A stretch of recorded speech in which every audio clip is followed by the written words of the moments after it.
السلام علیکم ناظرین کرام، بہت دنوں کے بعد میں آپ سے مخاطب ہوں، جس کے لیے میں معذرت کا ہوں۔ آج ایک بہت ہی اہم موضوع پر آپ سے بات کرنا چاہتا ہوں۔ سندھ ہاؤسنگ اتھارٹی آرڈیننس 1982، اس آرڈیننس کے تحت سوسائٹیاں جو ہے وہ اس میں جو مناسب سمجھتے ہیں تو ایڈمنسٹریٹر بٹھایا جاتا ہے یا جو ہے انچارج کمیٹی بنا کر بٹھا دیا جاتا ہے۔ اب اس کے سلسلے میں آپ کو معلوم ہونا چاہیے کہ آرڈیننس ہے کیا، اس میں کیا کیا چیزیں لکھی ہوئی ہیں، اور جو آپ کو وہاں سے اگر کوئی ایڈمنسٹریٹر بٹھانے کا آرڈر ہوتا ہے یا آپ کو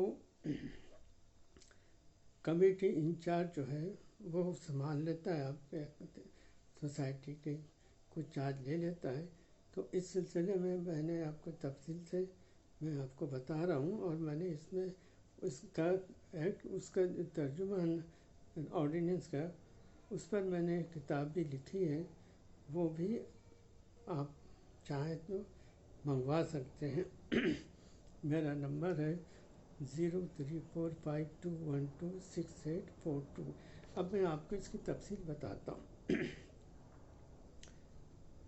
تاریخ کے بیشتر اوراق انسان کی کاوشوں پر مشتمل ہیں، جن سے انہوں نے قوت کے نت نئے وسائل کا سراغ لگایا، لیکن علم کا سرسبز درخت ہمیشہ انسان کے اشتراک عمل سے پروان چڑھا ہے۔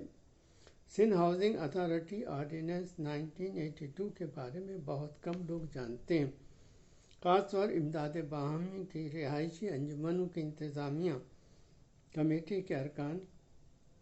اس لیے میں نے سوچا کہ اس آرڈیننس کا اردو میں ترجمہ کیا جائے تاکہ انجمن کے کاروبار کو صحیح خطوط پر چلا سکے۔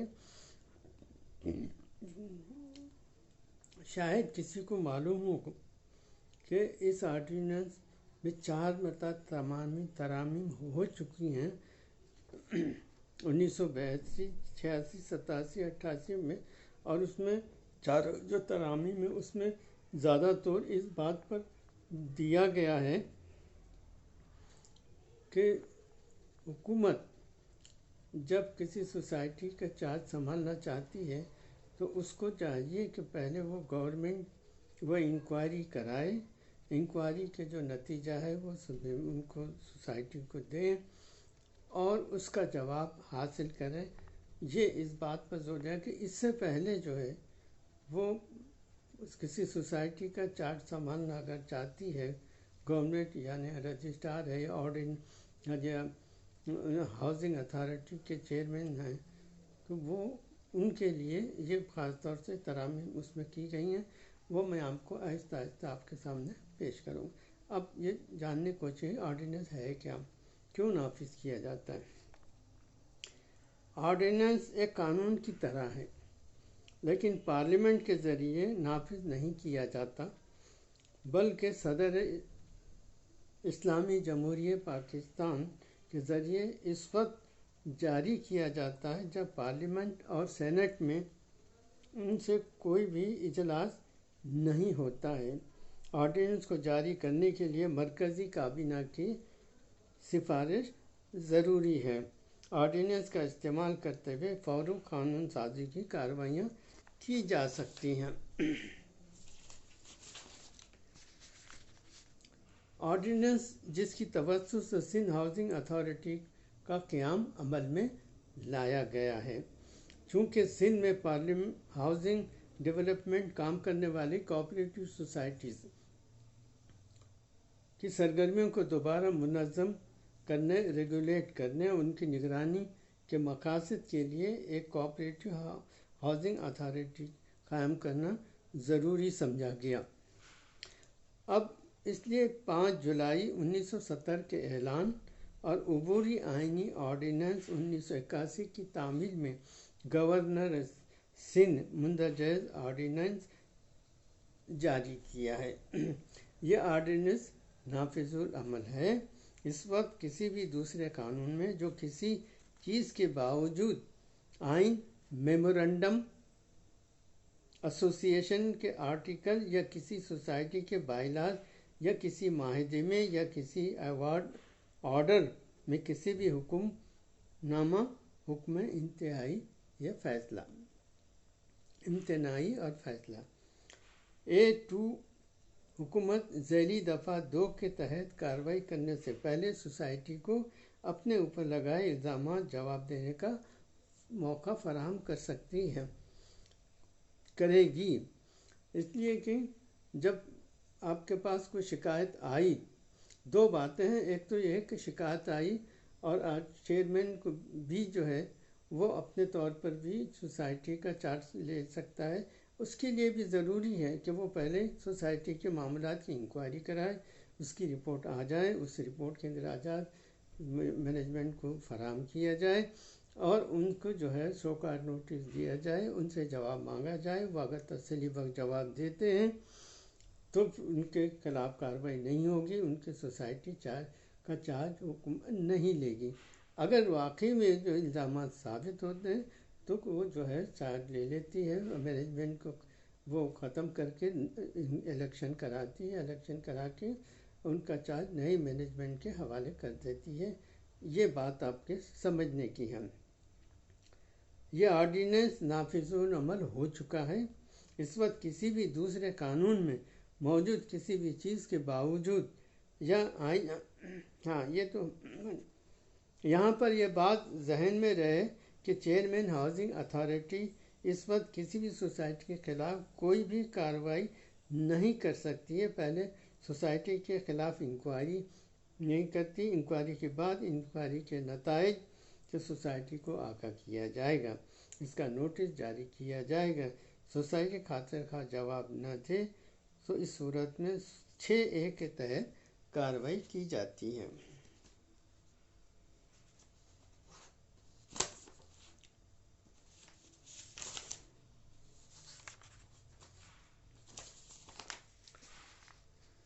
نمبر سیکشن 3، اگر اس آرڈیننس کے نافذ ہونے سے فوراً کسی سوسائٹی کا نظم و نسق ختم ہو جاتا ہے اور اس کے معاملات نظم و نسق کسی شخص یا افراد کے ادارے کو کسی وقت کے لیے نافذ عمل قانون کے تحت تفویض کر دیا جاتا ہے تو اتھارٹی اس طرح کی بالادستی کے باوجود ذیلی دفعہ 1 کی دفعات سوسائٹی کے معاملے کا چارج سنبھال سکتی ہے۔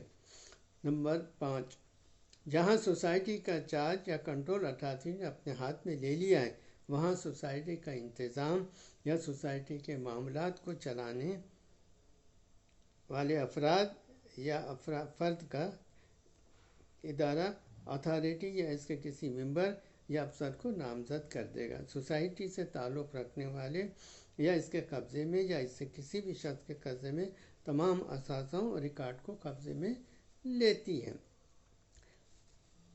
سیکشن 6، جہاں سوسائٹی کا نظم و نسق یا معاشرے کے سوسائٹی کے معاملات کو چلانے فرد ذیلی دفعہ 4 کی تکمیل کرنے میں ناکام رہے، اتھارٹی ایسے اقدامات اٹھائے گی جس میں معقول قوت بھی موجود ہو، ضروری ہو کہ اس کی تعمیل کو یقینی بنائے۔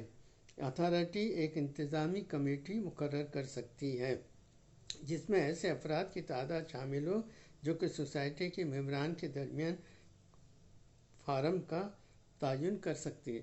دیکھیں اس کی وضاحت تو میں نے آپ کو پہلے بھی کر دی ہے کہ کمیٹی جو ہے وہ چارج تو سنبھالتی ہے، لیکن اس کی جو ذمہ داری ہے، اس کا جو انچارج ہے کمیٹی کا، وہ وہاں ادارے کی طرف سے مقرر کیا جاتا ہے اور آپ سوسائٹی کی جو مینجمنٹ ہے اس کو ذمہ داری ہے کہ وہ 2 ایسے قابل اور تعلیم یافتہ اور سمجھدار، نیک، ایماندار ہونا لازمی ہے، وہ ان کو جو ہے ان کے ساتھ میں ممبر ان کو بنا دیں اور وہ اس کو صحیح طریقے سے گائیڈ کرتے رہیں، وہ کام کرتا رہے گا۔ یہ بات سوسائٹی کی بھی اس میں ذمہ داری ہے۔ 14(1) اتھارٹی کسی سوسائٹی کے معاملات کا چارج اور کنٹرول سنبھالنے کے لیے 1 سال یا مدت کے اندر سوسائٹی کے عہدیداروں کا انتخاب کرائے گی اور چارج اور کنٹرول سونپ دے گی۔ انکوائری سے پہلے سوسائٹی کے عہدیداروں کو بشرط کہ سیکشن 6 کے تحت انکوائری کی رپورٹ موصول ہونے پر حکومت اس بات پر مطمئن ہے کہ سوسائٹی کے خلاف اس سیکشن میں جن الزامات کا حوالہ دیا گیا وہ درست ہے، تو انکوائری سے فوراً پہلے سوسائٹی کا نظم و نسق اور اداروں کو بھی بحال کر سکتی ہے۔ تو اب میں نے آپ کو جہاں تک تفصیل بتا دی ہے، تو آپ اس کو سمجھیں، اور اس کے بعد میں اگر کوئی چارج آتا ہے لینے کے لیے تو آپ کے اس کے آرڈر کی جو چیئرمین صاحب جاری کرتے ہیں اتھارٹی کے، اس کو تصدیق کرا لیں۔ ایک بات ایسی سامنے آئی ہے کہ کسی سوسائٹی میں ایک جعلی وہ آرڈر کے ذریعے اس نے سنبھال لیا تھا اور کافی عرصے رہا، بعد میں پھر وہ چلا گیا۔ تو برائے مہربانی ہر بات کو دیکھ سمجھ کے، اور یہ سوچنا کہ صرف حکومت ہی وہ زبردستی یا جان بوجھ کر کسی سوسائٹی کا چارج لینا چاہتی ہے، یہ خیال بالکل غلط ہے۔ آپ ہر طرح سے، اس لیے میں کہتا ہوں کہ قانون کو پہلے آپ سمجھیں کہ قانون ہے کیا۔ آپ ایکٹ کا دیکھیں، 10 میں سے 8 سوسائٹیز ایسے ہیں جن کو ایکٹ کے بارے میں پتہ ہی نہیں ہے کہ اس میں کیا لکھا ہوا ہے۔ ان کی اپنی بائی لاز وہ نہیں پڑھتے کہ اس کے اندر کیا لکھا ہے، کہ ان کے کیا اختیارات ہیں۔ بس 2 ہی باتیں جانتے ہیں کہ جو پیسہ لینا ہے اور اس کے بعد جو پیسہ آپ کے پاس آتا ہے اس کو بہتری خرچ کر دیں۔ اگر ایسا نہیں ہے، آپ کو اگر آپ زمین کی قیمت لے رہے ہیں پلاٹ کے ممبر سے، تو جو پیسے لے رہے ہیں وہ اسی میں خرچ ہوگا۔ آپ یہ نہیں کہ کسی اور طرح خرچ کر لیں۔ ڈیولپمنٹ زمین یہ ہے کہ اوپر آپ کے پانی ہے، بجلی ہے، گیس ہے، اس کے بھی ہیں، روڈ ہے، اور آپ کے پائپ لائنیں پانی کی ہیں، نکاسی آپ کی ہیں، سڑکیں ہیں، ان کا پیسہ آپ لیتے ہیں، لیکن بے دریغ وہ خرچ کرتے ہیں۔ دیکھیں، خرچ کرنے کے لیے بھی پاور دیے گئے ہیں کہ یہ خرچ اگر آپ 10-20 ہزار روپے تو آپ اپنے اکاؤنٹ میں کیش ان ہینڈ پٹی کیش کے لیے رکھ سکتے ہیں، لیکن اس سے زیادہ کے جو پیسے ہوں گے وہ آپ مشورے سے کمیٹی کیوں ہوتی ہے۔ ایک آدمی جب 1 من شو چلنے لگا ہے آج کل، ایسا نہیں ہے۔ کمیٹی کے ارکان سمجھتے ہیں کہ ہم اس میں شامل ہیں، بس یہی کافی ہے، میٹنگ میں شریک ہو گئے یہی کافی ہے۔ یہ ایسی بات نہیں ہے۔ جو بھی ہے وہ بھی سب ذمہ دار ہیں، اور محنت کرنا ہے، آپ سب کے ساتھ بھلائی کا کام کرنا ہے۔ اللہ کو راضی کرنے کے لیے ضروری ہے کہ اس کے بندوں کی خدمت خلوص نیت کے ساتھ، ایمانداری کے ساتھ کریں آپ، تب جا کے دیکھیں، جو 1947 سے لے کے بعد تک آپ جتنے کراچی کو دیکھیں، کوآپریٹو کا نام نکال دیں تو آپ کو کچھ زیادہ نظر نہیں آئے گا، اس لیے کہ پی سی اے سوسائٹی یہ 1200 ایکڑ زمین ہے، اس زمانے میں یہ آباد ہوئی ہے۔ اس آپ کے جتنے فیڈرل 21 فیڈرل بھی ایریا ہے، عزیز آباد ہے، کریم آباد ہے، اتنے سارے محلے سب کوآپریٹو کے ہیں، لیکن انہوں نے جب بنا لیا، کمپلیٹ ہو گیا، تو پھر اس کے بعد میں وہ سوسائٹی کام کرنا انہوں نے چھوڑ دیا۔ لیکن اسکیم 33 کی جو سوسائٹیز ہیں وہ ابھی پوری طرح سے آباد نہیں ہوئی۔